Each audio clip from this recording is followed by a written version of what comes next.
Rivers of Confluence's The Hunt is a gruesome, bloody, grim, dark podcast. Content warnings can be found in the episode description.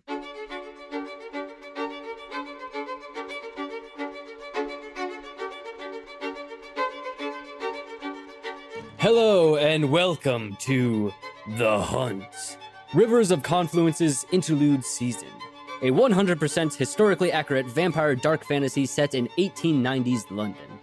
I'm your Dungeon Master, Jay Keller, and with me this night I have... Hello, my name is Squeaky Mable. Squeaky Mable is an animal lover who will always be looking for the rat. My fun fact for today for Squeaky Mable is Squeaky Mable got the nickname of Squeaky, which is not her birth-given name. What? Unless, just clearing that up, not her birth-given name. She got the nickname of Squeaky because as a child, she would walk around on all fours and pretend to be a rat and squeak. So thus Squeaky Mable was born. Squeaky Mable was a terrifying child. Can you imagine being out on the playground and some girl just starts scrambling at you on all fours acting like a rat? I'd be terrified. Hello, my name is Gabriel Montgomery, and I play Bernard Malloy, also known as the Tanner. He is a barbaric and strange-looking bloke who's wearing all leather clothing and a cloth covering his face. And a fun fact about the Tanner is that he has worked under the Vercator Mortis for 10 years, but was hunting solo for 5 before that. And not that he's been counting himself, but within those 15 years, he has killed 5,475 vampires. Jeez. What the fuck? Wow. You were Where is really he nice doing when I all said I this? killed 45, and you were like, wow, that's pretty great. You dick. More than- You condescending shit. jerk. Whoa. I will say I did the math. That is one vampire a day for 15 years. Not that he killed one vampire each day. Yeah. Like he's had days where it's a break, but that's perfect. essentially what it is. That's crazy. Hello. My name is Max Volpert, and I play Efrosinya, a frail yet fearsome and unknowing vampire with a fractured mind and a powerful feline friend to give her strength. A fun fact about Efrosinya is that she once lived an entire lifespan as a flower. She just laid down in the grass one day and she connected with the flower and her consciousness just slipped into it. And she felt its entire life go by. She grew, she wilted, she died, and then she returned to her body. Different. Now understanding what the flower felt. God, Efrosinya would have killed in art school, especially as an actor. Buonasera, I miei fratelli e sorelle. My name is Mitchell Maguire, and I am playing the Franciscan friar Lorenzo Innocenti, a silly but soft-spoken man of the cloth who has recently picked up his war thurible to exact righteousness to the world. And now a fun fact about Lorenzo is that in his friary, he won the title of Best Stand-Up Comedian. Oh, did he? Out of all the friars, he was deemed the funniest, and he won that title in their little competition that they had. I better hear him cracking some jokes this episode. He's been doing it every joke. He's like, no, oh, I mean immediately in know? the situation we're currently in, I want to hear a type 5. Okay. Where's that icebreaker A type at? 5. All right, and for my bit of London slang, I got the phrase tickety-boo. It's another way of saying something is as it should be. Correct or satisfactory? Yeah, tickety-boo. Yeah, so it's all tickety-boo. All right, and without further ado, we're gonna get on into it. And so last time, you all got a brief bit of respite at the caretaker's safe house, recovering and figuring out your next steps. You were interrupted, however, by a screaming outside where you found a small child getting attacked by a bunch of vampire thralls. The girl turned on you, revealing herself to be a vampire before attacking. You succeeded in killing the thralls before the girl, Catherine, surrendered and offered you information for her life, giving you a lead towards Hyde.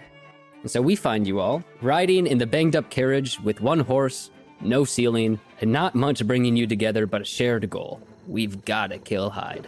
Lorenzo, you are currently driving the carriage as Catherine, your new vampire stowaway, sits next to you, directing you to the kennels. Despite knowing that she's a vampire, it's hard to remember seeing how pitiful she looks. She's dressed in poor, muddied clothes, and her hair is almost as unkept as Squeaky Mable's.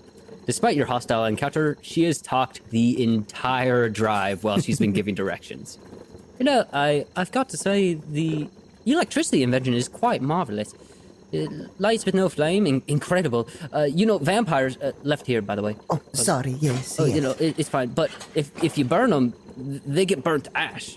I guess that kind of happens to people too. But Yes. I don't know. I think it's neat. Yes, if you do burn a person, they will turn to ash, and you will turn into ash if you happen to stand in the beautiful sunlight the Lord has given us. Everything that burns turns into ash. We are all one and the same, except you are a little bit different. That's what I was thinking. I was thinking we were so similar. We are similar but different, yes. But we are going to work on that with you. And she points towards an alley further down the street near the corner. She goes, "Not that it's my place to tell you, but what do you think about maybe stashing the ride there before we keep going? We're starting to get pretty close." Yes, I think being covert is the right way to go. I like the way that you're thinking. You are a sneaky girl. Thank you. So, we will put the carriage there, and why don't we, once we are settled, we will talk to the rest of the crew, and you give us a little idea of what we are going into. Heads up. Well- Yes? I mean, I've never really been inside, but if you want to talk to the rest of the crew, they're right here. And she just turns around to the open carriage where the rest of you guys are sitting, just inside. Oh, that is right. Oh, just like the carriage, you must think that half of my top is gone, my brain. Did you know, in my friary, I won best stand-up comic. That was a pretty funny joke, yes. Tanner is not paying, he's just sitting there, his shoulders kind of slumped, his hands tucked in between his legs, just staring into the floor with this menacing, raging aura coming from him.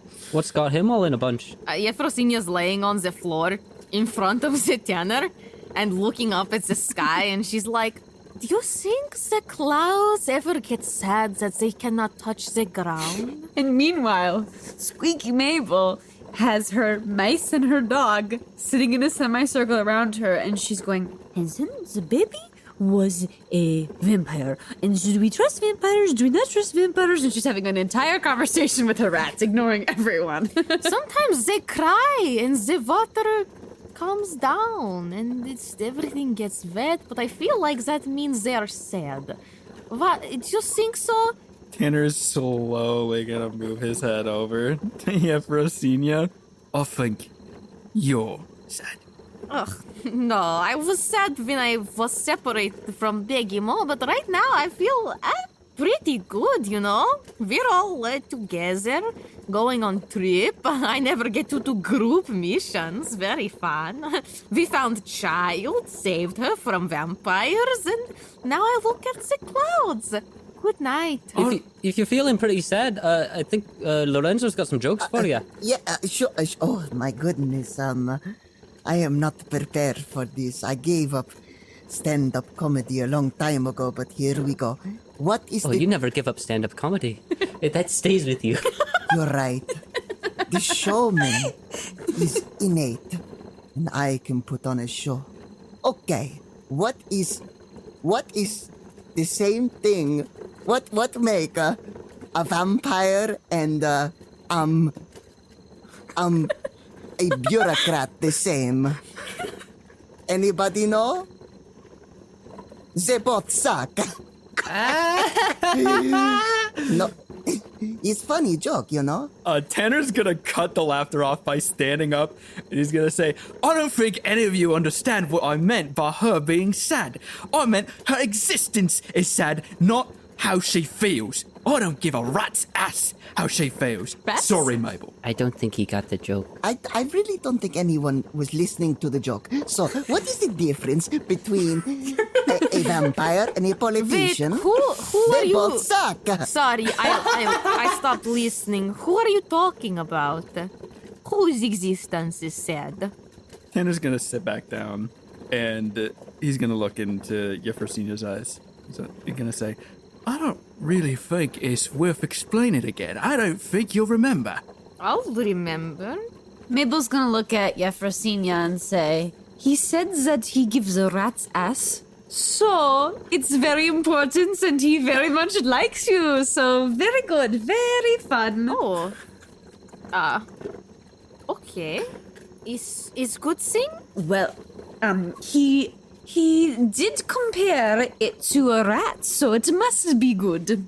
I'm just starting to feel like he might be mad at me. You know what? No, Squeaky Mable, you're right. Right, Efrosinya? You know, we've had our differences, but you know what? I'm really coming around on you, right?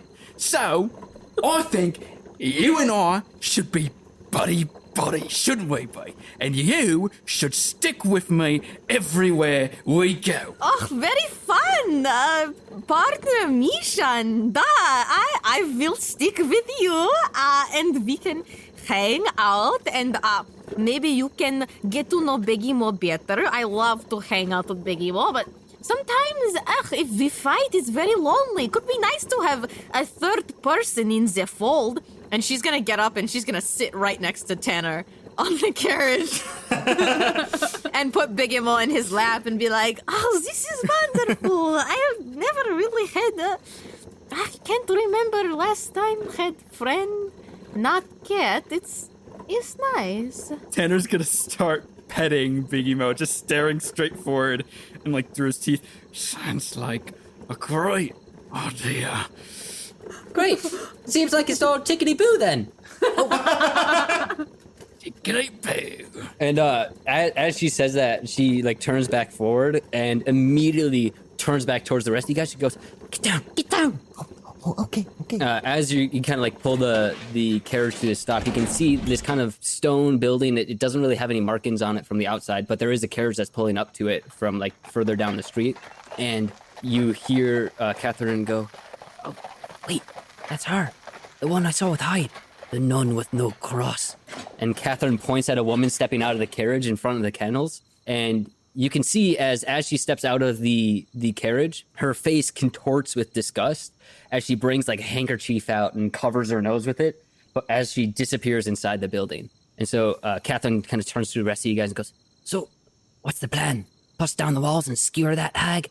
I could come with, or I could keep lookout." Oh, I like the sound of that. Oh, we could go in the front. No.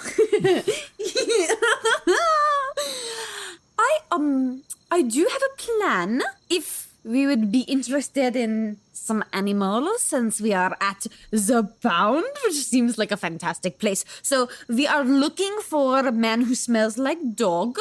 So what if I just, talk to my rat friends and bring 5 dogs up front and have some dogs running loose? Do we think that they will come out for the dogs, or do we think that this is all a ruse and they're not going to worry about the animal welfare and some 8 stray dogs running around? It is possible they are actually running the Pound like a pound and care about the well-being of the dogs, or they're using it just as a hideout. So, I don't know. Maybe I was thinking a little that they would be, into the animals and the rats, the pounds, but this is a good point. Maybe just getting 5 dogs out here won't actually bring them out. I say follow your heart. I mean, you are the animal girl.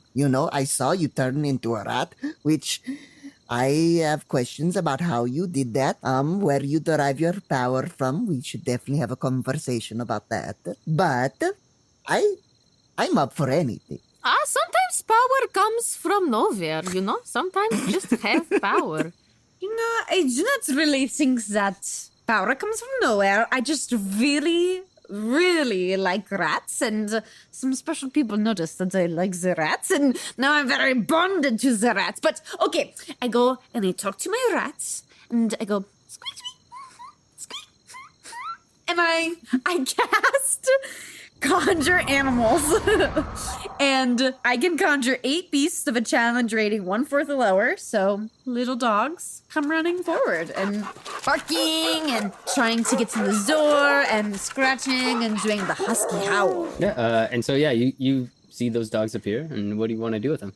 Okay, let's get out of the carriage because I feel like, the carriage with the top missing is a little conspicuous. So we can maybe go and see if we can sneak around to the side entrance and the dogs can get the vampires at the front. Because again, we're doing stealth mission, correct? Honestly, would love refresher. What are we doing? Who is this? Well, I believe our Catherine, right? It's Catherine, yes. Our yes. little Catherine. You look to find Catherine, and she's no longer sitting next to you. She's currently like in the carriage with the rest of them, kind of like shifting through the rubble. She keeps going, damn it, no. Okay, Catherine, you said that Huh? yes.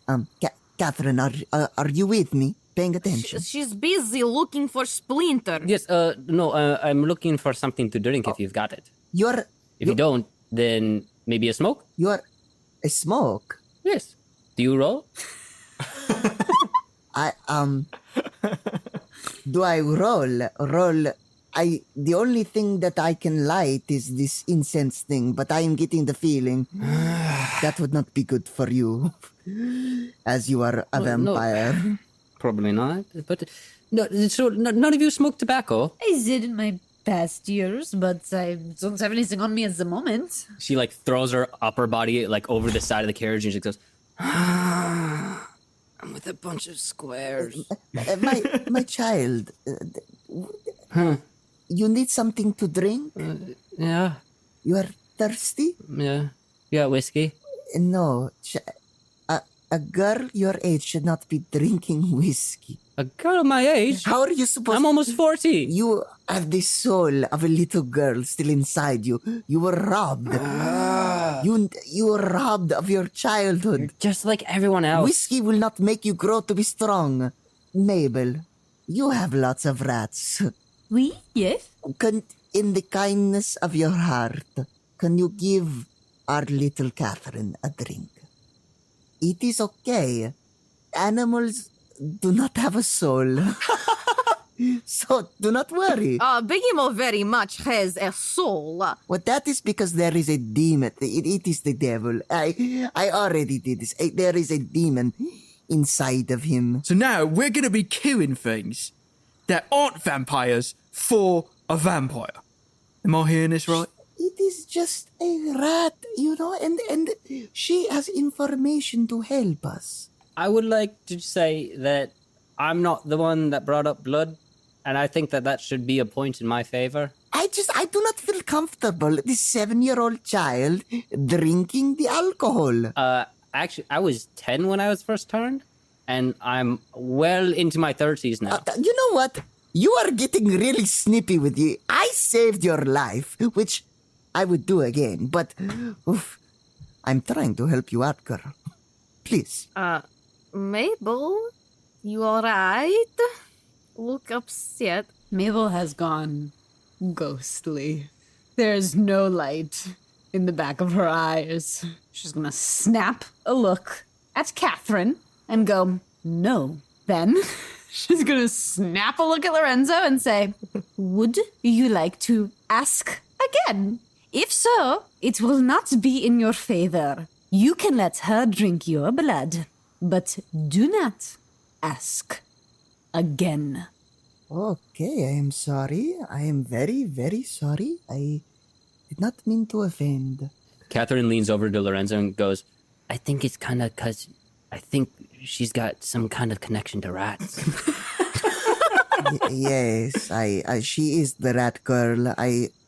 I should have thought more, about it. All right. I'm bored of sitting in this carriage. Can we go talk to this person? Usually these monsters, they're pretty amenable to me. They let me in, they let me speak before I do the hunting. It's not really problem usually. We ask, we get information, we hunt, we go on our way, yes? Actually, she might be onto something. The rest of you, might be a little conspicuous going in there, but, Efrosinya being and she looks around and, makes eye contact with the rest of you guys, not a vampire.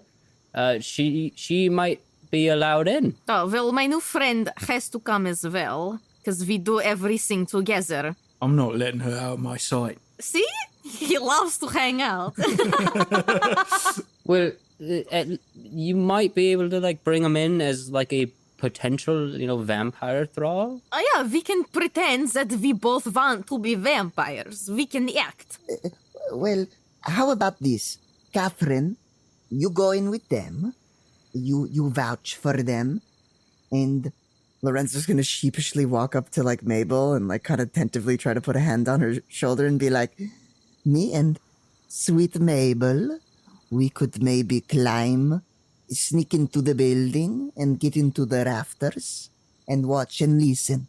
Does that sound nice? There's no response. Mabel? You are confused. She's not sweet, she is squeaky. Very funny. Yes. Fine. I will sneak into the rafters with you if you would like, but if you fall behind or fall off, do not expect for help. That is okay. I understand. Seeing this is our best move, we best be on it before Churchy over here offers the cat to the kid. No, not the cat. That's what I'm saying, bestie. We should be going now. Ah, bestie, because we are the best. Guys, I love this group mission. I never get to be around people like this. It's wonderful. Tanner is going to stand up and look down at Efrosinya, say, well, best bud, are you ready? I'm ready. Beggy Mo is ready. And Beggy Mo's gonna jump up and sit on the top of her head. Well, you and I, buddy, all the way to the end. And Tanner's gonna flash you can tell from behind the cloth that covers his face, a very wide and forced smile at Efrosinya. Bayachali, let's go. Let's go. All right, and as you guys start getting out of the carriage, it's at this point that I want to bring up the fact that since you guys were traveling, you guys do have a short rest available to you. Yeah. And so just for a brief moment, just do your short rest stuff, get any spell slots that you get back or any hit points that you get back as well. So as you approach what you can only assume is the kennels, you can see that it's a stone building that's bare of any markings, name, or signage. The windows are dark, and despite seeing the nun enter the building, it appears that no one is inside. You don't see any movement or signs of life. Everyone roll a perception check. 16. 15. 10. I got a 10. So Besties. Lorenzo and Squeaky Mable, you guys can see that in the dark windows, oddly enough, the windows seem to be reinforced by vertical metal bars spanning the entirety of each window. You notice them at first near the front doors, but as you look, you can see that each window surrounding the building has these metal bars on the inside. Well, that is interesting. Mabel, you are familiar with animals and maybe pounds. Why would they need to keep the animals in, yes? Is that why they have such reinforced bars? Go ahead and roll a nature check. 19. You do find it odd because in your rat catching experience and just experience around animals and institutions that treat the capture of animals, you've never encountered a building like this that houses animals that has those kinds of bars on it. That it would take a large dog, like a Great Dane, to even get to a lot of those windows, which aren't common in London, or at least not in Whitechapel. Yes, I do not know why they would have it on the inside. I could understand the outside. You don't want people taking your animals from you. You want to be able to protect them. But I do think that the bars on the inside would almost be a danger to some more animals. It's very clear that it is not just animals being kept here. Well, we are probably going to see some very interesting things in there, I would guess. Okay, this is going to be quite a long night. So, I guess we could climb. Would you like to climb, Mabel, up to the roof with me? You'll help me, yes. You want like, when I am reaching up, you'll let go of me. We are good. Yes, I am sorry. Just like the Lord. The Lord forgives, and the Lord would want that of all of us. And I am willing to admit I was wrong. I am feeling very crazy because I have taken the burden of taking care of this child adult who's a vampire, which is what I am against, but it is very complicated. But you forgive, yes? See? I very much appreciate the apologies, and we can only see where we can go from there. Over Squeaky Mabel's shoulder, you can see that Catherine's still at the carriage, but she's like looking at you guys, and she gives Lorenzo like 2 thumbs up. Catherine, you should come with us. Ain't no way you're just sitting out here by yourself. You should be coming with. Oh, I was gonna be the getaway driver. No. Come on. We'll have so much fun together. Catherine, you need to vouch for the two want-to-be thralls, because they are both not vampires, so they need a vampire to vouch for them. It would be hard to sell because to be a vampire sounds like horrific. Why would anybody want that? It would be the end of the line, so it's hard to sell, you know? I think that the kid should be going with you, Chetty. She's your responsibility, ain't she? Like you said.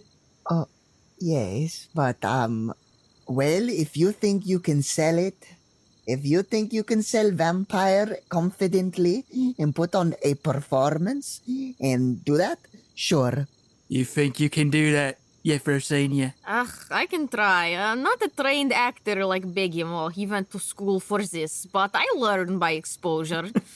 Well, I'm glad that everyone's got their roles, and I've got complete confidence in this group. And she walks past you guys, and since she's a vampire, she's got spider climb. And so you guys see as she just like Spider-Man like crawls up the walls on all 4s and gets up to the top of the building. And she goes, "Are they coming?" Oh, Mamma mia, horrific. yes, little Catherine, we are coming. Yeah. So how did you guys get up to the roof? Is it bricks where we could just climb? It's kind of like a stone brick and mortar. Oh, I gotta see this. Squeaky Mabel's feeling herself. She's got rage rumbling inside her. I'm just gonna try to climb. Go ahead and make a acrobatics check. 18? Pretty good. And so it takes a little bit, and it definitely hurts like the tips of your fingers because you really have to jam them into like the little lines of mortar. But before long, you're able to get up there no problem. Lorenzo, what are you doing? I'm gonna wait till she gets up there, and I'm going to go, okay, like kind of whispering, I'm going to throw this end of the thurible up to you, and you're going to grab it, and our little Catherine is going to hold on to you because she's got that vampire strength, and you both will pull me up, yes. Please? You forgive, yes? Forgive, yes? Okay, very good, very good.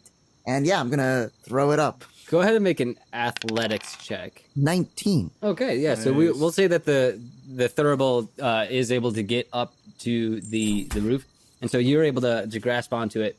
And go ahead and make a strength check with advantage, Squeaky Mable, to pull Lorenzo up. Got a 10. Also, by the way, Gustav's with me. He's in my shirt. Oh, your terrier? My dog. Lorenzo also go ahead and roll a strength check. 14. 14? Okay. So we'll say that Squeaky Mable, you go to pull up Lorenzo, but it's just kind of like a net 0. And so you're just kind of like pulling the thurible taut. But Lorenzo, you are able to then use the sturdy thurible line to then like scale up the side of the building. And so the 3 of you are now at the top of the building, looking down at Efrosinya and the tanner below. All right, well, there's all these dogs here. I guess I'll walk through that and knock on the door, yeah? You knock on the door and there's no response. You gotta say something. I'm the throw here. Why are you Thrall and I thought we were both Thrall. No, you're the vampire, right? I'm the vampire? You are the vampire, yeah. Oh, alright, Open the door. You didn't need to. It is me, the vampire. You don't need to act any different. You already act like one. I don't act like vampire. It's a very rude thing to say. You keep telling yourself that. And she'll pound on the door again and be like, open up for me, the vampire. Roll a persuasion check real quick. 10. There's no response. All right, well, I'm bored. And she's just gonna kind of like suddenly jump into like a roundhouse kick and try to kick the door down. Go ahead and roll strength then. Ooh, 17. Yeah, so you go to kick open the door, and thankfully you put enough force behind it because it was locked, but you just shatter the bolt in the door, and it flies open and bangs against the wall on the other side. Nice. I didn't think you had that in you. Efrosinya says, all right, let's go in. And she goes to walk in, and she can't get through the threshold, and she goes, ugh, it's still locked. Here, let me. Tanner's gonna walk in and then gesture for Efrosinya to come through. It's still locked. Say, ugh, how did you get through the door? This door is locked. What is happening? Come on, get in already. Ugh, sorry, I thought I could break it down, but I guess I could not. So you two enter the building, and as soon as you enter the room, it's all dim. The only illumination comes from the full moon outside, casting strange shadows through the windows and the now broken open door. You appear to be in some sort of lobby. There are chairs and side tables scattered around the room, and directly in front of you is a long hallway that disappears into darkness. To the left of the hall, there are windows into another room that are similar to the windows barred with metal, leading to what looks like a reception or like a office space. Both of you, now that you are in the room, can hear a woman's voice echoing from down the hall, but you can't make out what she's saying. Well, I think we should go down the hallway, but you should probably lead the way. It would look a little odd if I did. Yes, that's right. I am the vampire. Yeah. Vampire. All right, this way, and she'll start to levitate down the hall. All right, so you two start heading down the hallway at the center of the lobby, and Efrosinya passes through the hall, and as soon as the Tanner steps past the threshold of the hallway, you hear this rush of metal grinding on stone as behind the Tanner, this giant portcullis of metal bars slams down onto the floor, and you guys can hear of a latch being put into place as the Tanner trips this kind of pressure plate in the stone ground. So you guys are now cut off from the lobby, and to the right in the hall there are two doors, and then the hall continues going straight. Bloody hell, these things are getting smart. Why weren't you floating? You're triggering the traps. Not all of us can float. Sounds like you're maybe just bad actor. Or maybe I'm not one of them. I'm not one of them, and I'm floating down the hall. You keep telling yourself that. Roll a perception check, you two. Just Fighting arguing.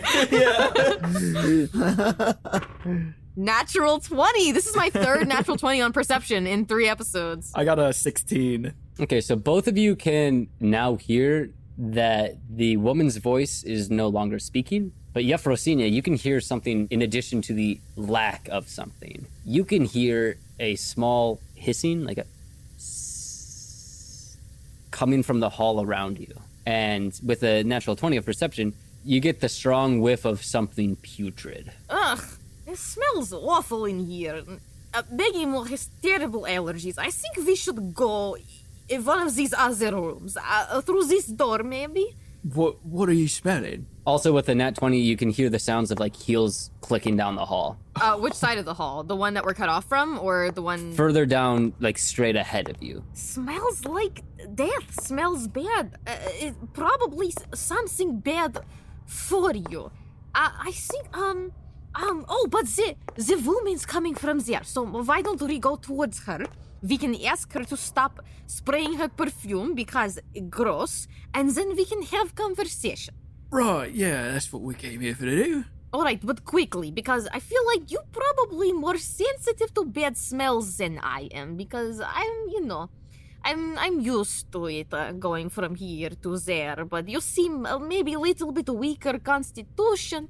I tell you as friend, though. Friends have to be honest, so let's go this way, find the woman, tell her to stop the perfume, and then we can talk. Well, speaking of Constitution, since you guys are still on the hallway, I need you both to roll Constitution saving throws.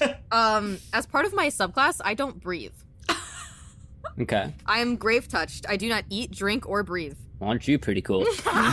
Tanner, I need you to roll a Constitution saving throw. I got an 18. An 18. All right. So you, your senses get overwhelmed and you start feeling dizzy for a second, but your danger sense starts to kind of override all of it, and you're able to snap back into focus. Right. Well, if she's making her way down here, I'm not much of a talker, but you don't seem like you are either. But you have to do the talking. All right? Oh. You good with that? All right, for you, I can do it. For my new friend, I can do it. Yeah, best buds. Are you okay? You seem little pale. Do you need help? Oh, I'm fantastic. And he's gonna flash the same fake wide smile that you saw through the cloth earlier. Are you sure you don't need help? Says a voice from down the hall, and you guys turn to see... One moment. I'm talking to my friend. Oh, wait, hello? What? You gotta help me. She took me in here. I have no idea where I am. I am vampire.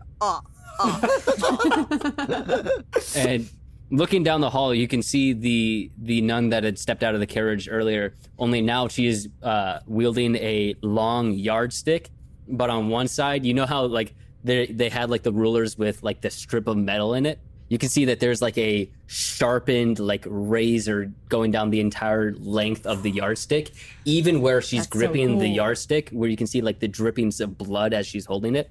Oh my And she god. goes, I was not aware that I was expecting guests today. Surprise. Did Hyde send you? Da. As surprise.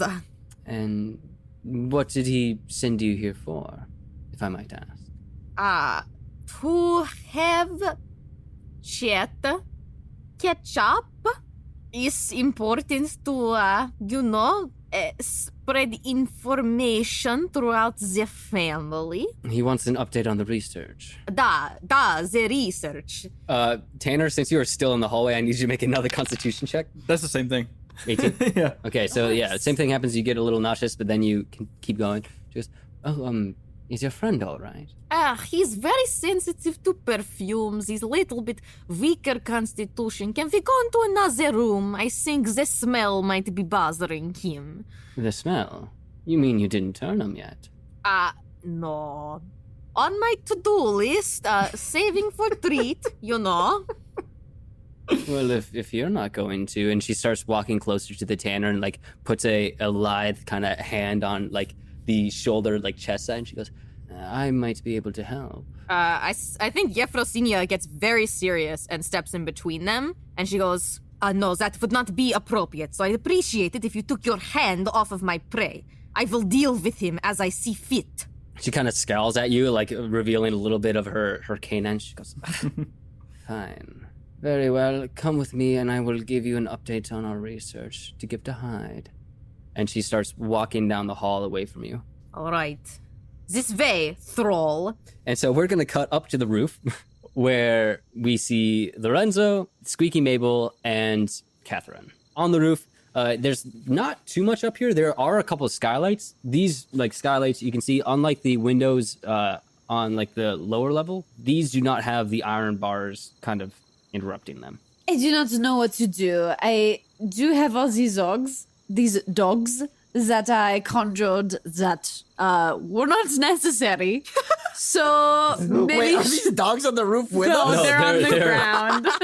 They're kind of out down on the street, just kind of sniffing around. One of them's kind of moseyed their way into the building, but has recently come back out. that one is pissing on the carriage. Bad canne male. Stop. I told you I should have stayed with the carriage. Shush, Catherine. No. They were howling before? Yeah, did anybody like Go ahead and roll a the perception husky check. howl? I thought that was a dance. I thought that was like the Bridgerton season 4 To the gala. husky hell.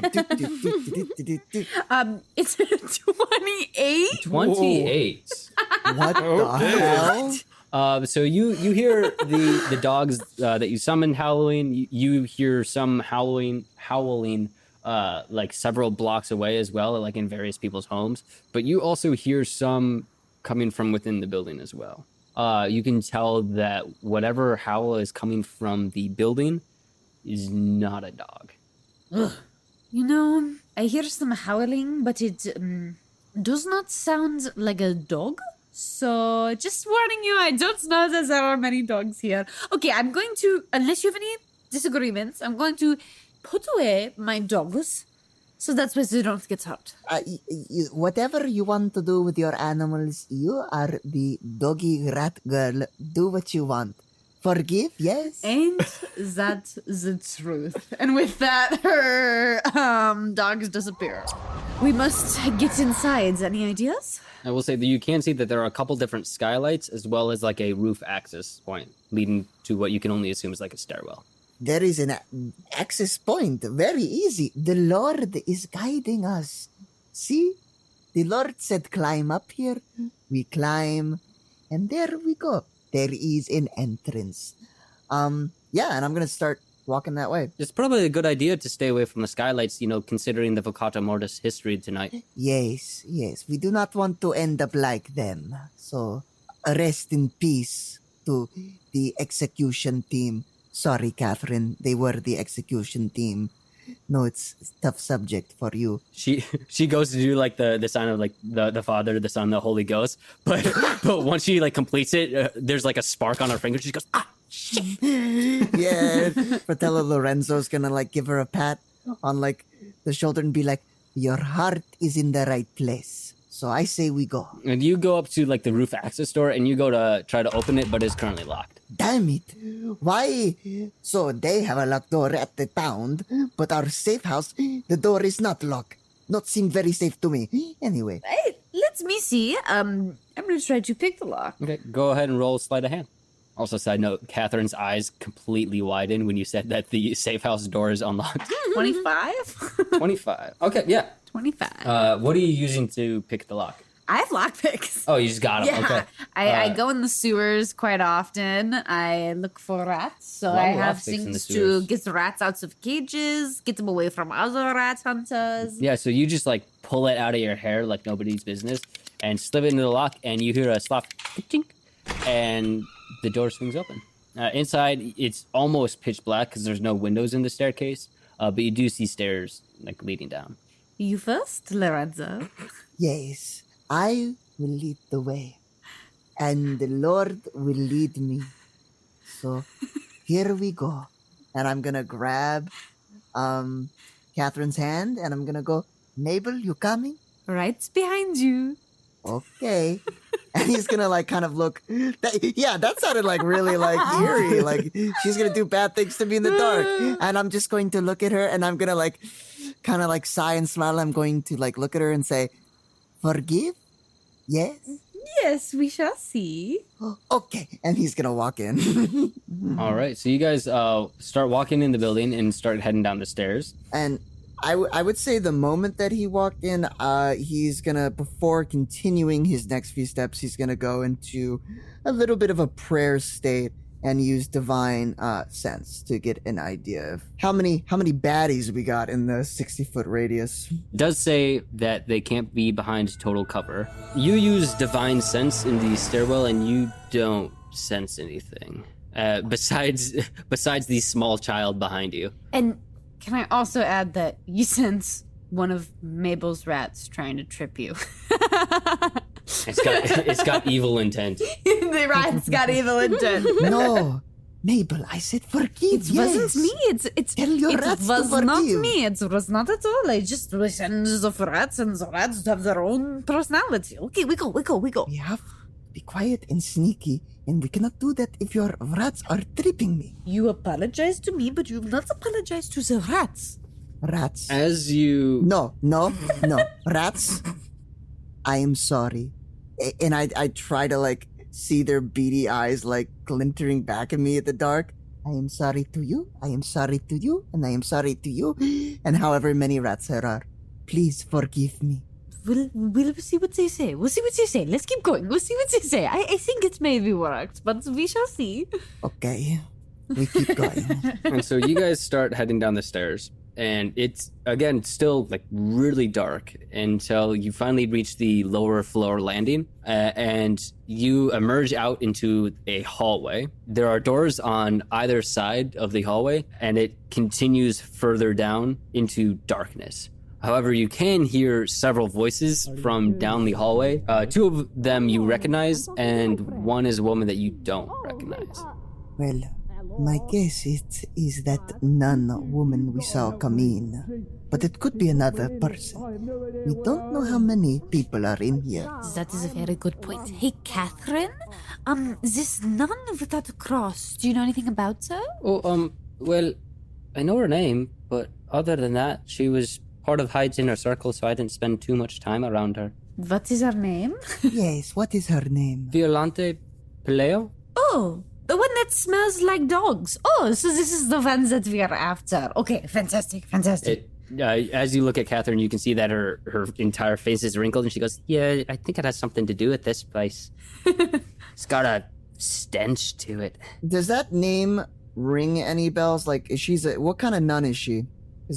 She's probably a vampire now, but would I be able to like roll a history or some sort of check to see if that name rings a bell? If you're trying to remember information from the Vocator Mortis histories, then roll history. If you're trying to remember her life as a religious figure, roll religion. I'm gonna roll religion. 16. 16? So something about the name rings a bell to you. You remember like studying texts in your monastery that there was a nun probably like 200 years ago that dedicated a large portion of her life to tending to the sick and the like dying, and helped advance a large portion of like modern medicine to where it is now. But you remember that her methods were a little bit questionable at the time. She helped like pioneer the whole idea of like autopsies and like studying the insides of bodies. Bloodletting. I think I know this woman, not personally, but she was a prominent person in the church, particularly in the humanitarian and medical area. And if she has turned into a vampire, I am guessing she is doing very horrific things to people. I could see that she's in a place like this with people like vampires, so yes, we can definitely see and hopefully kill her. Do you think that we could kill her from afar and maybe, because I hear them all together, so maybe we should make a plan about an attack from afar? Oh, no, we're supposed to be just looking, I guess. We want to get more information about Hyde, but I do think we should kill her. Maybe we want to get close to the room, try to listen, but maybe we can find some things in these rooms nearby. It doesn't, like, can we, like, other, like, mumbling, like, can we hear, like, a sense, like, if anything's, like, going bad or not? Oh, roll a perception check. Can I also roll one since I have such amazing perception? Yeah. That's on you, Mable. I rolled a nat one. I rolled a 19. Squeaky Mable, you're able to tell that you can't hear the voices anymore from further down the hall, but from where you are, it sounded like they disappeared somewhere to the right. You can't see where the hall would break off, but you can tell that at some point it does. And at whatever point they split off from the hall, they would have gone towards your right. You do see that there's a door to your right, there's a door to your left, and the hall goes further down in front of you. However, Catherine, who also rolled a perception check, starts to kind of shiver a little bit, and she goes, I know this might be a little morbid, but I'm starting to get a little hungry. There's something smelling good. And she turns towards the door on the right. What do you think, Lorenzo? Do you think we should take a look at the rooms around or go straight to our friends? Do we trust in Efrosinya's vampire disguise? You know, I am starting to. She is very silly, very unconventional, but I am starting to gain a little trust in her.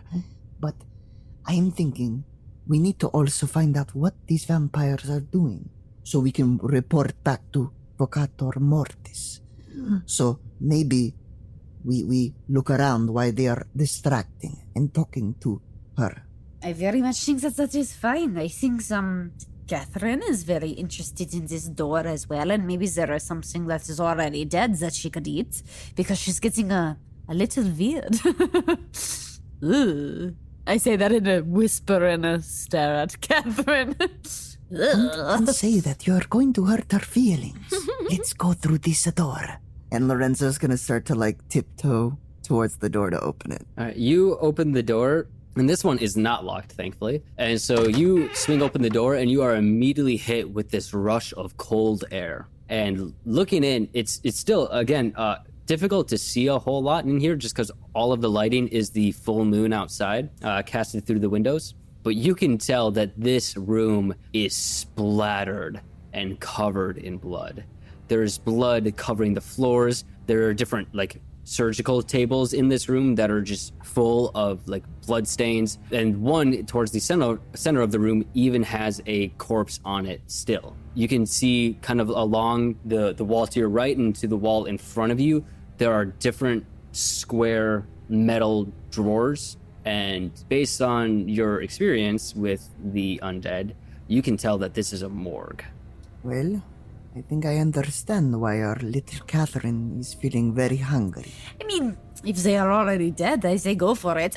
Catherine, can you not turn them since they're already dead? You can just have some. Well, I mean, I guess, but this blood is old and... Oh my goodness. You said they're picky? She wrinkles her nose and she goes, Catherine, there's something wrong with that one too. Which one? Let me see. She lifts up her hand and points towards the table that has the corpse on it. well, let's take a look at the corpse, shall we? And so first thing that you can see, even without rolling, is that this corpse has been cut down the middle and their ribs have been fried open. And their arms have been broken out of their sockets and chained to the floor by a singular chain. You can go ahead and roll a medicine check though, both of you. Medicine? What is this, Jay? Supposed to be perception. Well, if you're trying to investigate the body, roll medicine. If you're trying to investigate around the room, you can roll investigation. I'll look at the body. 7. I'll look around the room, but it's not gonna be great. It's just gonna be 8. You try to search around the room, but you are just distracted and appalled by the body on the table, on how its arms are twisted back almost at 90-degree angles on the table. But the most distracting part about this corpse is the inhuman aspect of its features. It's covered in hair, almost covering their face, their arms, their legs. Its entire face almost doesn't seem human and is a lot more angular, and you can see that its mouth, which is open, has these long fangs and canines to it, a sharpened point. And yeah, you're just completely enthralled by this corpse and its presence on the table that you don't find much around the room. Catherine, you said you would only eat some animals. You said you would not be picky. Go around, have something over there so we can keep moving. It doesn't have to be this one. You can have a bunch of us of them. Okay. I mean, I guess I'll try. And she goes up to one of the morgue casings and she opens it up, and you can see a bunch of frosty air kind of emanate from the drawer as it swings open, and she pulls out the sliding bed of the container, and immediately you hear her scream because the body that she pulls out, its entire head has this face of a boar, and it's got one tooth, one of its tusks is broken off, but the entire lower body is all humanoid. Catherine! I'm sorry, it surprised me. Mio Dio, she's running horrible experiments on people. Catherine, it is okay. We will make her pay for this. Perhaps, Mabel, you said you heard noises of animals. Perhaps we can find these poor souls and free them. I'm going to be completely honest with you. They did not sound like our normal animals. So be prepared that they may not be what we think they are. Can I quickly do a perception check just because now we're definitely on the map and she screamed? Yes, and go we're ahead and on the roll a map. perception check. And Lorenzo, go ahead and roll a history check. 25. That's going to be 21. All right, so Nice. I'll start with Squeaky Mable. Squeaky Mable, with your perception check, you tear your eyes away from the corpse on the table to what's holding the corpse. And you see the singular chain that was restraining the body doesn't seem to be linked to any restraints on the ground. It seems to just be like a singular chain that is somehow attached to the floor by its ends. It doesn't seem to be connected to anything, but as you pull on it, it doesn't give at all. And with Lorenzo, with your history check, you think back to your time in the Vocata Mortis, and you actually think that you know kind of what this place is. The Vocata Mortis sponsors places like this. This is almost like a safe haven for beings cursed with lycanthropy, where they can pay and have a place to go to during nights of the full moon, where they will be contained, restrained, and prevented from going out and doing harm. This lacks any semblance of like Vocata Mortis symbols. And so you think that this might have been like a private institution that Hyde somehow got a hold of. I'm going to bring Lorenzo back. And I'm going to go, Lorenzo, I think that we should try to get this out. Maybe they need to be unchained. Or should we just leave it and get a move on? Because in case things are wrong. But look at the chain isn't in the ground, but it's keeping it from coming alive. And there's nothing, but it's holding, but it's not there. What do you think? I will say, when you touch it, you get the sense that it wants something from you. I think that it wants something from me, but I do not know what it wants. What wants something from you? The body or the chain? You're talking about the chain. The chain? Hello, little chain. Do you want something from me? Oh no, she's talking to metal. You say that and give it a yank, and it doesn't move. Well, this one is clearly dead, but maybe in some of the other ones there are live bodies, but I guess let's... Catherine, do not scream. I promise. I'm not going to do that again. And I'm gonna try to open another one. You go to open another one. The one that you open is empty, so you go to the next one. And you open that one. And this one just appears to be kind of a human. Hello? Are you there? Wakey, wakey. Hello? The sunshine. Hello? Catherine turns to Squeaky Mable and goes, I thought he was supposed to be the normal one. If you think that any of this is normal right now, you not now. I open another one. You open another one, and it's another body. This one is a kind of stringy, almost like starved-looking humanoid, but its face is all wrong. It's likewise covered in hair, but it's got a elongated nose with a kind of like pink little button nose, and it's got like two really big front teeth. Does it look like a rat? It kind of looks like a rat. Is it alive? It is not alive. Ugh. So I'm not going to go through all these doors. They are dead. My guess is they are dead. This is like a morgue. I don't know what is going on with you. You are talking to a chain, but my gut is telling me, the Lord is telling me, bad idea. So you can break a chain, but I am going to leave the room with Catherine. Catherine, would you like to leave the room? Sure. We can move on. Can I look at this rat really quickly? Can I become this rat somewhere? Can I get some of its blood and can I try to get it to bite me? I mean, you could try to get its blood. Can I just shove its teeth in my arms? Mabel, Sure. what are you I want to doing? be a rat. It is a date. I would like to be a rat, and sounds fantastic. Okay, fine. You turned into a rat. I saw you turn into Yes, a big but I would rat. like to be a rat specifically when I don't have to ask to be a rat. Okay. You know what? Follow your heart. Clearly, the Lord is telling you to do something. Do it. Do you want me to break the chain? Is that what you want? I don't think it can be broken though, because it's from like nothing. It's nothing on the ground. I don't know. Do you speak chain? Are you alive? Are you dead? Roll an arcane check. I got nat 20. Now 20? Literally. Quite literally. The chain You- speaks. I mean, at this point, you can tell, like, this is definitely a magical item, but one that requires commands to function. Right now, it seems to be rigid and holding something in place, and so you imagine that you might be able to command it to let go. Let go. The chain loosens, and the one that's kind of more on one side starts to fall towards the side.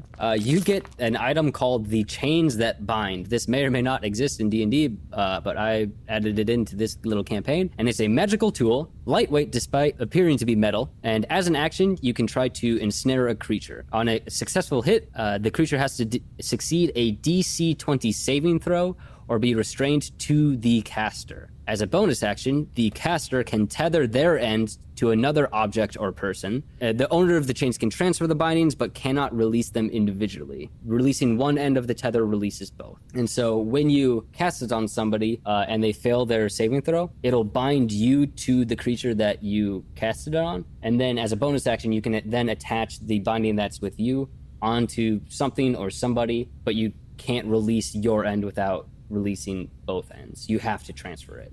All right, and so with everything found in this room, we are going to cut back to our other infiltrators. So Tanner and Efrosinya, you follow this nun down the hall and into a doorway that she opens, and she goes, come in. And this room, however, is illuminated by this kind of electric blue light. It seems like it seems to be electricity flowing through this room because all of the lights in here are electricity and not oil. But you emerge into what appears to be like a laboratory with a bunch of different crucibles, different lab equipment, different like glasses and tubes running from one thing to another. In all intents and purposes, kind of looks like a mad scientist laboratory, which actually you can also see besides the woman that led you in here. You can see a mad scientist in a long flowing white coat, but as he turns to look at the newcomers into the room, you can see that this man does not have eyelids. And so he looks at you guys with like this deep set stare and doesn't say anything, but then looks back towards his work and continues working. And the woman, the nun, she goes, I was surprised to hear that Hyde wanted an update. I thought that after tonight, our research was to be put on hiatus. I was actually coming here to release the subjects. After tonight, there's more needs than ever. We're on a high of power. It's great victory. It's time to push forward. Yes, and there will be a time for our research to continue, but I was under the assumption that Hyde wanted chaos tonight. Well, chaos can happen elsewhere, yeah? She furrows her eyebrows at you and goes, I don't recognize you. Who are you that Hyde has taken such an interest? I am no one of consequence. It's not within your standing to know. My standing?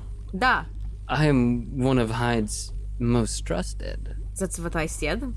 Your standing.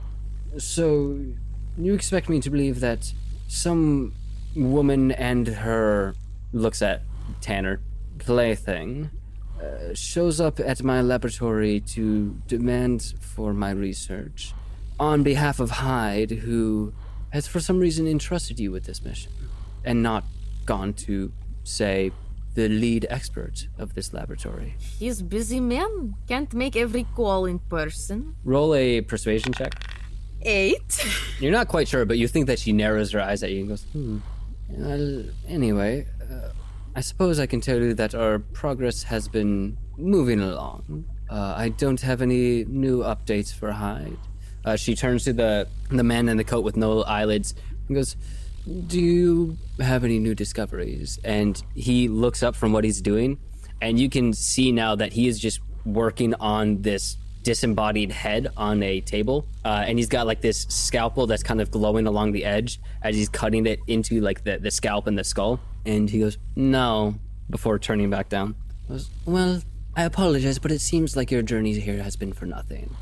Now, if you don't mind, I do have some work to do. No, it's not for nothing. Nothing is for nothing.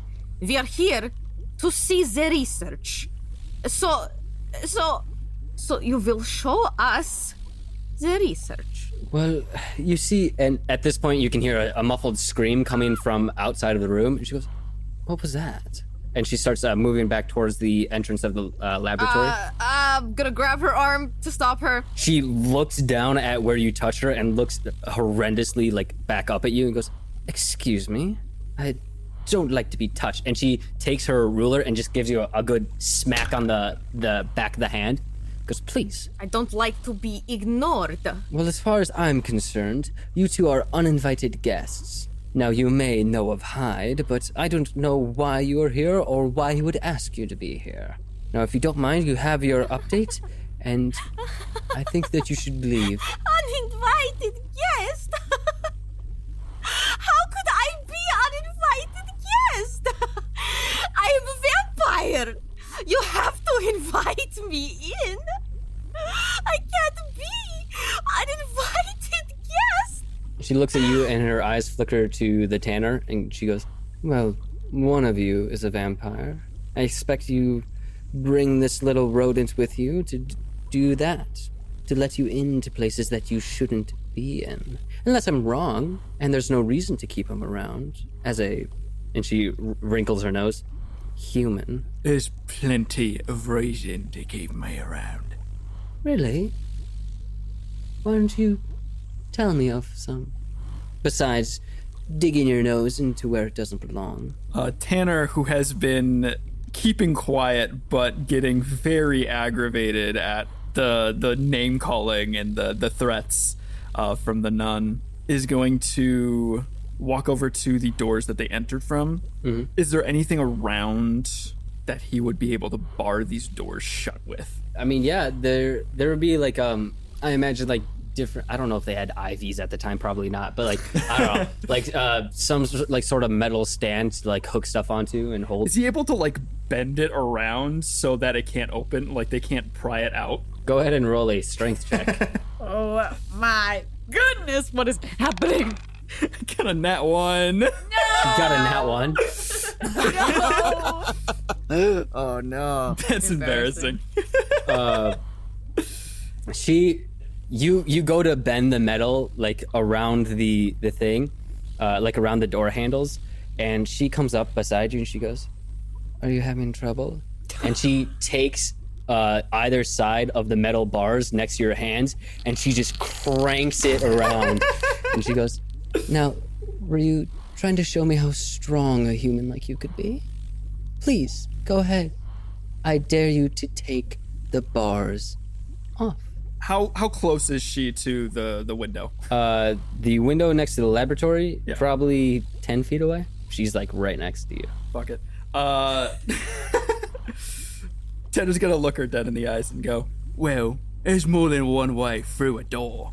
And he's going to take the rotary punch from out behind him, and I will say the rotary punch has a sort of mechanism that like clamps shut, so he's able to kind of like fling it open, basically. It's got like a sort of joint that extends it outwards. He sort of whips it out and slams it into her and tries to slam her into the door. Are you trying to attack her or like overpower her? Because it's the difference between like a opposed strength check or an attack roll. I'm not necessarily trying to like break the door. If it happens, but... Go ahead and roll opposing strength then. That was a 15. I got a 17. Oh, God dang. And so you like grip onto her, I don't know what you call nun clothes, but her nun clothes, and like try to like push her up against the door. and she smiles as you like tug at her clothes, but she just doesn't move. And she gives you the like widest toothy grin. Can you roll one last strength check for me? Yeah, I got a 21, but it doesn't matter. I got a natural 20. Yeah. No. And so, Efrosinya, you see, and actually, the rest of you guys see this at least partially since you are in the hallway, but you see as the nun grabs onto the Tanner's clothes and flings him through the windows of the laboratory, through the hall, and crashes through the stone wall on the other side of the hallway. Tanner, I need you to take 6 points of damage as you crash through the stone walls, and then you take an additional 6 points of damage from the shattered glass as it cuts through your skin as you fly through the glass of the laboratory, through the hall, through the stone walls on the other side of the hall, into a previously unopened room. And so Efrosinya, you see him disappear in a shattering of glass. Catherine, Squeaky, Mable, and Lorenzo see the form of Tanner fly through the air and through the stone walls, and you hear the stone crumble on the other side. Tanner, you pick your head up and look around the room that you're currently in, and all of a sudden your ears are filled with the sounds of barking and growling and howling and like scratching of like stone and metal, and you can see that you are now in the kennels, and around you can see these hybrid forms of bears, wolves, rats, and boars as they are caged in these, I mean, like human-sized cases, so like probably 8 by 8 by like 10-foot high cages, like iron wrought cages, just littering the walls around you. And you see as the vampire that threw you in hovers over the glass window that she threw you in and walks through the rubble, and she goes, "I thought you smelled off." And she puts her hand on a lever next to her, like on the wall, and she pulls it, and the cage that has the like half bear human hybrid starts to open. And so at this point, we are going to roll initiative. Tanner is going to find his composure and like stands up, and he says, "The only thing that's gonna be off is your bloody head." And so first to react is going to be Squeaky Mable with Tanner on deck. And so Squeaky Mable, you just saw your companion fly through the hall in front of you, shattering first glass, then the wall on the other side. I'm gonna run in there, and I'm gonna try to position myself so that I have a straight line to whoever I deem is the biggest threat. I would guess the vampire. So looking into the rubble, you could see that right after Tanner flew through the space, the nun woman that you saw followed shortly after. And so you like round the corner and look through the rubble, and so she's kind of like right in front of you, and you can see that the lever that she just threw opened up a cage with a werebear kind of across the room from you. And so I could say that if you're trying to line it up, those two would be in a line together. Amazing. I would like to 4th level lightning bolt them and shoot a lightning bolt in a line. Okay. All right. They need to make dexterity 17 saves. Yeah, dexterity saving throw. The werebear failed. Violante did not. 31 points of damage total to the werebear, and then half that to the vampire. All right, so there's a crackling of energy as you release a thunderbolt across the room. Violante is able to avoid most of it, but still some of the energy crackles against her skin. But the werebear, now free from the cage, takes the full brunt of the lightning damage. Do you have any bonus actions? Is the new item a bonus action? Or is it a full action? It's a action to try to ensnare somebody with it, but it's a bonus action to change the tether. Never mind then. All right, then it is then the Tanner's turn. And so there's a werebear behind you and a vampire in front of you. What do you do? Tanner's occupied with the vampires. He's gonna go in for the blow. So first, I would like to use my bonus action to go into a rage. Absolutely. And he's gonna use his rotary punch first. That's a 25. I swear, that better hit. That hits. Okay, good. Nice. Yeah. And I got a 12 on the D12. That's plus 3. Nice. 15. 15 points of damage on the first hit. Wow. And then I got my second attack with the round blade as well. So I will make that as well. The lycanthrope's right behind me, right? It's still kind of like in the cage, so since you had to run up to Violante, Okay. it's still kind of further away. You could throw the round knife at it, but No, because I can make a second attack with the rotary punch on a different creature, not the same one I just attacked. But unfortunately, yeah, I'll use the round blade on her then. 23. that hits. Sweet. That's 6 damage. So you like roll the rotary punch like up like the front of her clothes, and you can see as some of the stakes like embed itself into her body, and then you cut with the round knife across like her throat, but you can see that the throat slit immediately starts to like fill in the cut and mend itself. That's your action and bonus action, correct? Yeah, I used the bonus for the rage, so that's All right, then it is now the man with no eyelids turn, and he's going to instead of running at Efrosinya, he's going to run to a table in the laboratory, pick up a book, tuck it in his jacket or like his lab coat, and start running out of the laboratory. He is going to pass the Efrosinya on the way, so you can make a attack of opportunity. Get him with my dagger. I mean, yeah, I rolled a 24. All right, that hits. I rolled a 4, so whack that guy for 5 damage. 5 damage. How did he not see this coming? He can't even blink. Efrosinya is like locked in. Like as he's running past her without even like looking at him, she just like her hand goes in her pocket and then extends out to the side. It's also terrifying because like the way that he's running at you is like that scene in Get Out. If the guy in Get Out didn't have eyelids, but he's like sprinting at you, and so you cut him as he runs past, but he is gonna dash and use like double movement to just book it out of the laboratory, turn the corner, and you see him like running past the shattered window towards like Lorenzo and towards the stairwell. It is then Violante's turn, and so she's going to shine a wicked grin at the Tanner and squeeze her meter stick or her like yardstick, whatever, with the bladed edge. And you can see as the blood starts to drip from her hands. And she's gonna try to attack you. She gets a dirty 20. Yes, that hits. She's gonna go ahead and forego dealing damage though to try to grapple you. So I need you to make a strength saving throw. Gotcha. Got to get above an 18. 21. Okay, so she tries to like grab you with the meter stick to like pin you into place, but you are able to break out of it, and so she's gonna use her second attack on you. No, let that slide again. That one does get higher, so she gets a 27. All right, so you take 8 points of damage, slashing damage, so it is halved. And so it kind of like glances across your body, but you are so angry that you don't even care, bro. You don't even care. Don't even care. That's going to be what she does for now. Just a flesh wound. And so it is now Efrosinya, your turn. And so you just saw the man with no eyelids run past you, and you saw him run around the laboratory, and the last time you saw him was passing by the shattered window. Yeah, I think Efrosinya stabs this guy, and then she's kind of operating like impulse, not much thought, and her head snaps over to Tanner and the vampire, her new best friend, who she must protect. And she's going to cast Hold Monster on the vampire. It is a wisdom saving throw. It's going to be a DC 16. I rolled a 13. Okay, no but? Great. You can't take it back now.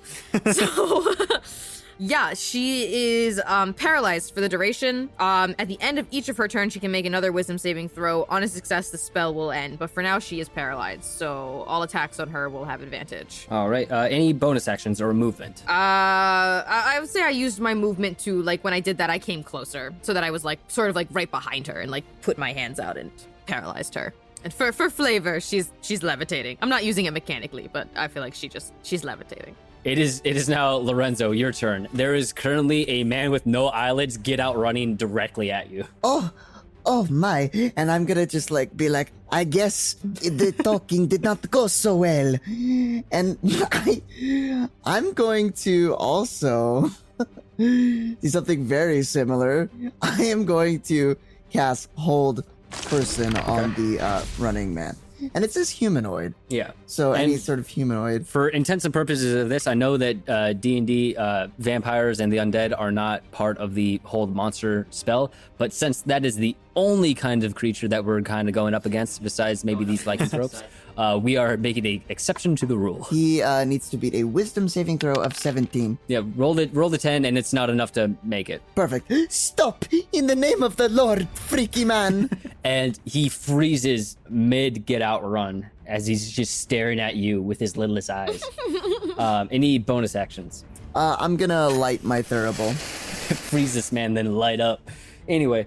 I thought you didn't roll.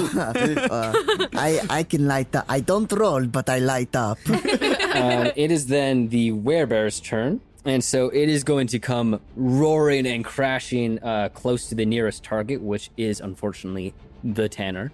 And so it's going to make an attack roll. So it gets a dirty 20 as it rears back on its hind legs and comes crashing down and takes a bite at you. And so you take 7 points of damage as you like bring your arm up to defend yourself, and it sinks its jaws into your skin. I need you to make a Constitution saving throw for me real quick. Cool. We'll do. That's a 12.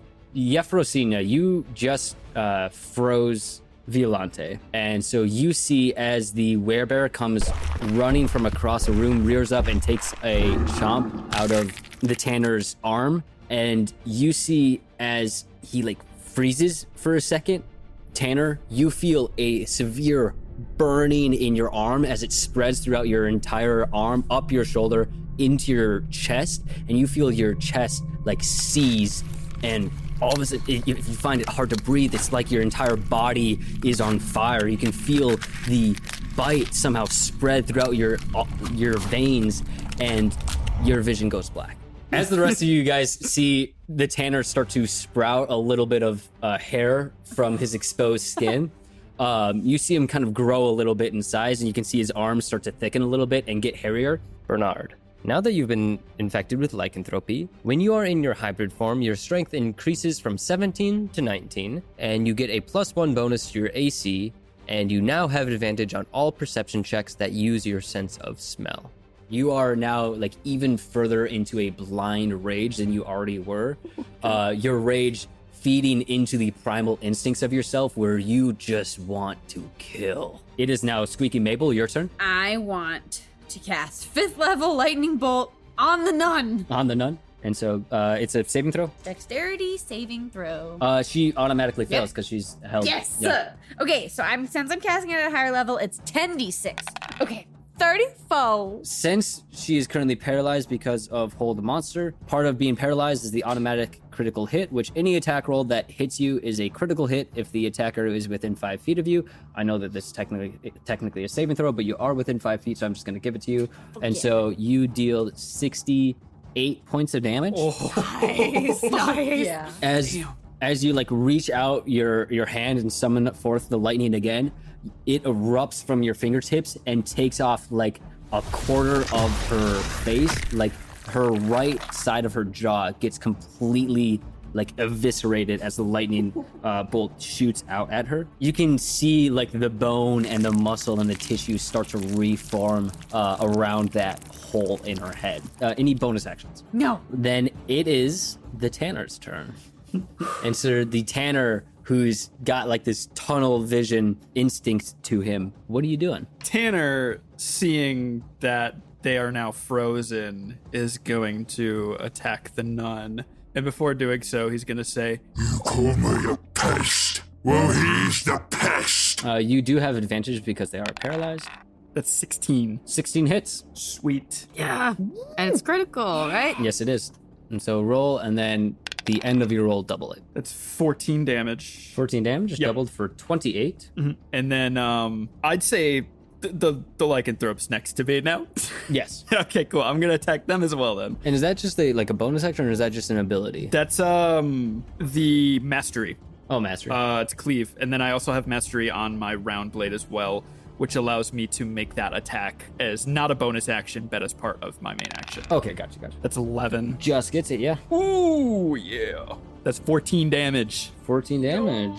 Woo. And then I'm going to You use got my one more rotary blade on the nun. Advantage? I'm just like spinning around with my weapons as I'm like growing actively. Get her. Feel like the hairs are still like sprouting out of me. That's 26 to hit. 26 hits. Get her. That's 9. 9 damage. And that's doubled, correct? So 18. Yeah. Since she is being held, how do you kill her with your rotary? Oh my god. Okay. Yes. I'm thinking, so he's like kind of spinning around. So he cuts her neck first with the round blade, and then circles around to hit the lycanthrope with the rotary, and then keeps spinning around to catch one of the spikes of the rotary in her neck, which was just sliced open.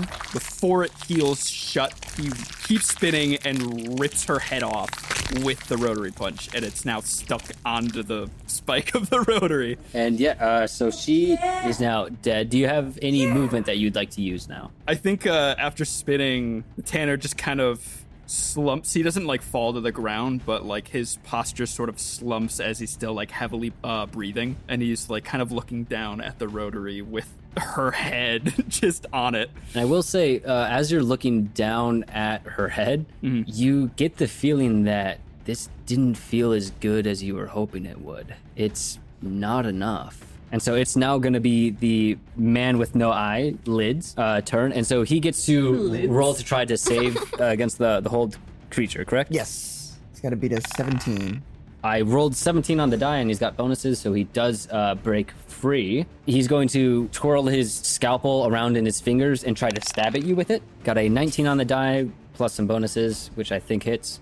Yeah, that hits. You take 1 point of slashing damage as the scalpel cuts into you. However, you also take 4 points of fire damage as the cut emanates this searing, burning sensation at like where it hit you. He's actually gonna stab at you and try to continue running past you. So you are gonna get an attack of opportunity. 21. 21 does hit. Not so fast, freaky man. That's going to be 16 radiant damage. And so as he runs past you, you swing your thurible around and just catch him on like the back of his knee, and you see it crumple a little bit.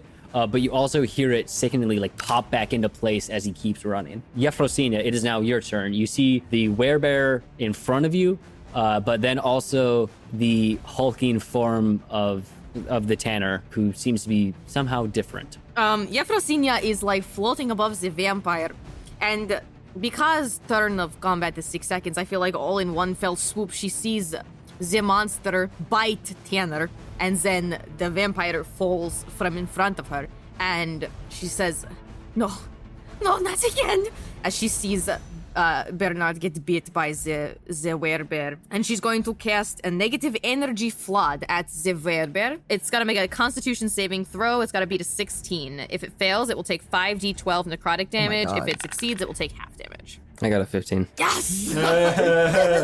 That's 5d12. That's 5d12 necrotic damage. All right. I just want to say she was supposed to throw so many levers, and there were supposed to be a lot more different creatures in here. 38 necrotic damage. You cast like this green energy emanating from your fingertips, and it impacts against the werebear's right arm, and you can see as the arm starts to wither and like decay a little bit, becoming thinner and weaker. And as it rears back and lands on all fours, you can see it kind of buckle a little bit, like it's just not as strong. Any bonus actions? Nothing useful right now, so no. All right, then Lorenzo, it is now your turn. The man with no eyelids just ran past you and is starting to like climb the staircase. I'm gonna run after him. No, you're not getting away. Especially because I really wanted to talk to the nun lady. I had a really cool one-liner for her. So I guess I'll just say it to you. And I'm gonna run after him, and I'm going to try to hit him. 25, and on this hit, I'm going to cast Blinding Smite, which means he needs to roll a Constitution save, beating a 7 or he's going to be blind. He will not be able to see. I rolled an 11. All right, the man with no eyelids is blind. His eyelids grow back and close. Now he's the man with all eyelids. Nothing All but. eyelid. 24 points of radiant damage, and he is blind. All right, so you see his eyelidless eyes just gray out after you hit him. But where you hit him, you just like twirl your throwable and slam it into his like center chest, and you can hear the ribs cracking underneath. And you hear him like exhale and go as though the wind gets knocked out of him. Any bonus actions or anything? And sorry, was there any save on his turn for the blindness? Yes, at the end of each of their turns. At the end of each of their turns. Oh, that's annoying. Aha! Does a 15 hit? 15 does not hit. But since they're blinded, you do have advantage. Oh, yes! That's going to be a 21. Okay, that does hit. 10 radiant damage. Yeah, so you twirl it around again, and you like kneecap him, and you see as it turns in, and he like goes down a little bit. It is then, unless you have anything else. No, but I will say something. Okay. And he's like twirling his thurible as he's like walking closer to this blinded man with no eyelids. And he's talking as if he's talking to the nun. Okay, Violante. You once were a woman of the cloth. And as you know, to choose the Lord is to choose life. But you have chosen death. It is then the werebear's turn. And so the werebear, since it is still in its primal mindset, is going to attack the closest thing next to it, which is, in fact, the Tanner. Got a 19. Yeah, that hits. All right, so you take 17 points of damage, halved, so 9 points of damage from the first hit, but it's going to attack you with its second claw. That one got a nat 20. Oh, you're a barbarian, you'll be fine. We'll see about 11 times 2, 22, so you take 11 points of damage. It is going to kind of like lumber past you. It's not going to like leave your vicinity, but it is going to like move towards and investigate the other figures in the room, Efrosinya and Squeaky Mable. Oh, wait, hold on. You've got I got a little reaction. something. Oh, of course. I'm gonna retaliate, so I'm gonna attack him. That's 19. 19 hit. That works. That's 10 damage. Nice. Yeah, so you hit it with your rotary punch, and you see as several of the stakes embed itself into its fur, causing some wounds. And so it is now Squeaky Mable, your turn. This gigantic bear is now in front of you, kind of panting and growling at you. What are you doing? I want to try this chain thing, and I want to try to grapple that werebear. Okay. First, make an attack roll on it. 18. 18 hits, and so it has to succeed on a DC 20 saving throw. It is not going to get it, and so it is now currently bound to you and restrained, and so it's not going to be able to move from its spot, but it is bound to you. Can I, as my bonus action, attach it to the ground or like a cage door or something so that we can hit it easily? Either the ground or like the wall next to you would work. I will ask, where on the werebear did you want to attach it? A collar, baby. Yeah, so you're able to whip out the chain and attach it to almost like a collar right underneath its neck, and then you plant it on the ground, and it glows softly as it attaches, and it tries to pull back and break away from the chain, but it is unable to do so. That was your turn, or your action and bonus action, and your movement. Ooh, how close is it to me? Is it really close? It's within melee range. I'm gonna back up a little. Does it get a attack of opportunity? It will, but even it will if be at it's restrained? disadvantage.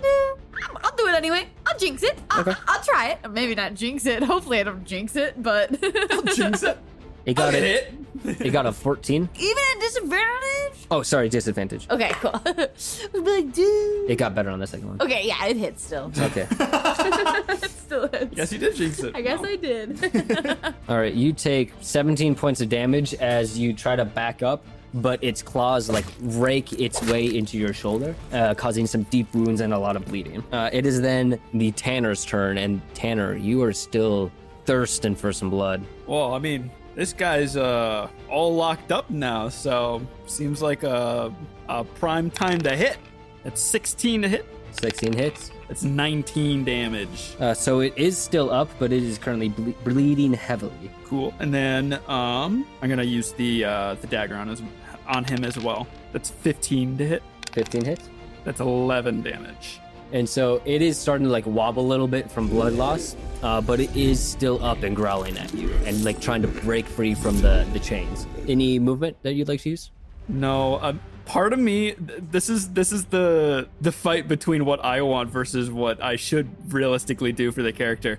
I really want to use my bonus action to disengage this rage before I go too far. That's not what's happening though. Like, I can't do that. If you want, you can roll a wisdom saving throw.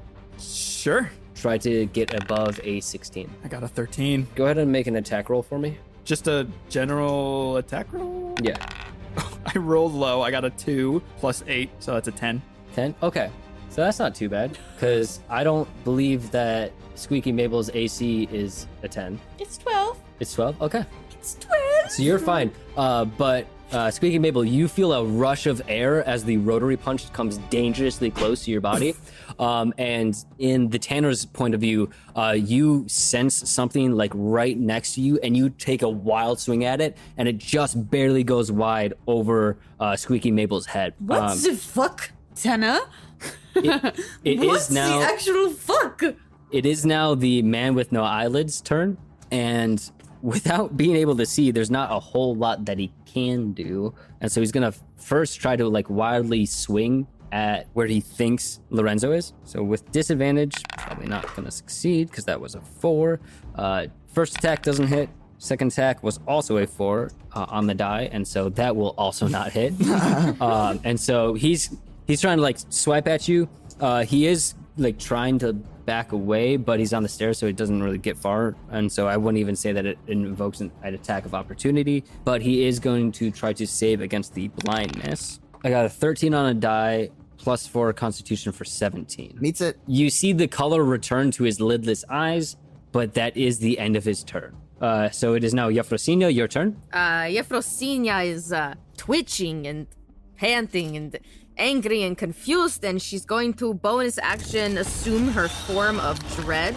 So I'm now in my sort of like, aspects of my patron ghostly ghoulish form, and if you look at her now with knowing what you know, you would see that she actually looks less cat-like and more bat-like. She's going to, as her action, cast Eldritch Blast at the werebear. So that's 3 beams all going at him. The first is a 19. And that does hit. The second is also a 19. Also hits. And the third is an 11. So all 3 hit. Perfect. And then because I'm in my form of dread, I can make that damage necrotic and add 1 additional damage die with my Grave Touched ability. 20, and then I add 1 more. Another 6, 26 damage. All right. How would you like to Eldritch Blast this bear apart? Yeah. Yes. I think Efrosinya is deeply affected by seeing somebody being transformed in front of her against their will, especially knowing about the Tanner, what she knows, and how much he's gonna hate this. And she's sort of like almost goes into her form of dread, like reflexively, and just fucking annihilates this fucking thing. Like as soon as her like transformation's complete, she like and just straight into its head and just blows it the fuck up. And then she slowly levitates down to the ground in front of the Tanner. It is then going to be Lorenzo, your turn. And so you are kind of, the rest of you guys now are kind of out of initiative because the rest of the battle has gotten so far away. And so it is now Lorenzo and the man with no eyelids in the staircase. Violante, you have chosen death. I'm gonna keep on hitting him. All right, go ahead and make an attack roll. 17. 17 hits. 14 radiant damage. Okay, I'll hit him again. do it again. That's gonna be 24 to hit. 24 hits. Another 14. Okay. Any bonus actions? Yes, I'm going to try to grapple him. All right, yeah, he's kind of like on his back, kind of crawling up the staircase by like placing his hands behind him and just watching you with those wide eyes. And so go ahead and try to grapple, and I will roll a opposed. You grappling him by the eyes. Backwards crab walking up the stairs. Isn't that what Mable was doing as a child? At least Mable was like stomach down. Sounds like this guy's like tummy up. Like a freak. The freak that he is. I got an 18. All right, so you do succeed in grappling him, and so he is now restrained. That, I believe, is the end of your turn, correct? Yes. All right, so he is going to, while he is tenderly in your arms, he is going to like look kind of over towards you, trying to like crane his head to to see you, and he's gonna whisper something in your ear. He's going to go, "Don't your friends seem tasty?" And he's going to try to charm you. I need you to roll a DC 17 Wisdom saving throw. Oh, they look mighty tasty. Oh. Yes. Yes. Yeah, so as part of charm, the charm's target regards the vampire as a trusted friend to be heeded and protected. Although the target isn't under the vampire's control, it takes the vampire's requests or actions in the most favorable way it can. It is a willing target for the vampire's bite attack. Each time the vampire or the vampire's companions do anything harmful for the target, it can repeat the saving throw, ending the effect that it has on a success. Otherwise, the effect lasts 24 hours or until the vampire is destroyed or is on a different plane of existence, which we won't have to worry about. And so you're now charmed by this vampire. And so the man with no eyelids whispers to you and goes, "Don't you want to see your friends again?" Yes, I would like to see them. Yes, you are reading my mind. Yes, see. Then join them and wait for me to see you again. Okay, Mr. Freak Man with no eyelids. I like the way you speak. Oh, musica to my ears. Ciao. And he's gonna start walking. And so as you begin walking back down the stairs, you do see him check into his lab coat and make sure that the book is still there before running up the stairs and disappearing into the night. You head back downstairs, Lorenzo, and you stumble into the now open-walled room of this kennel. You can still hear all of the barking, the howling, the snarling of all these different werebears and creatures, these different were-rats, were-bears, werewolves in this room full of cages. And at the center of it all is the hulking, hairy figure of Bernard the Tanner Malloy.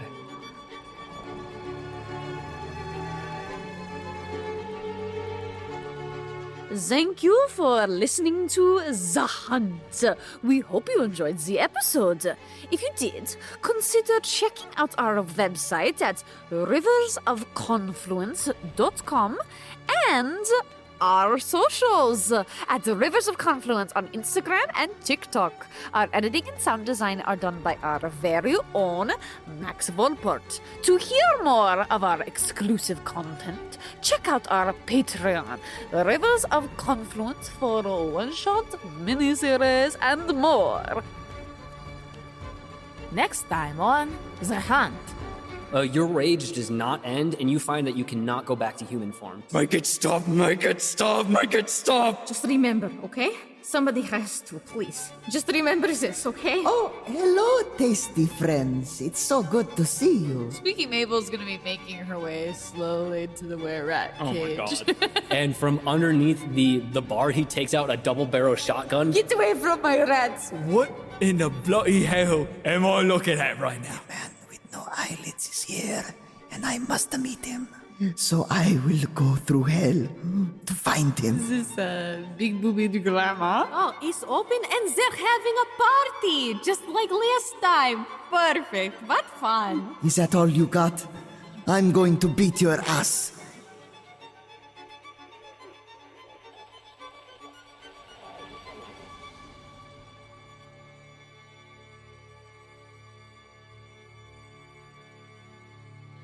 Leather daddy, BDSM mommy, match made in heaven. The nun? Oh yeah, I forgot that she's a nun. This is a crazy porno. There's a reason why she doesn't wear a cross.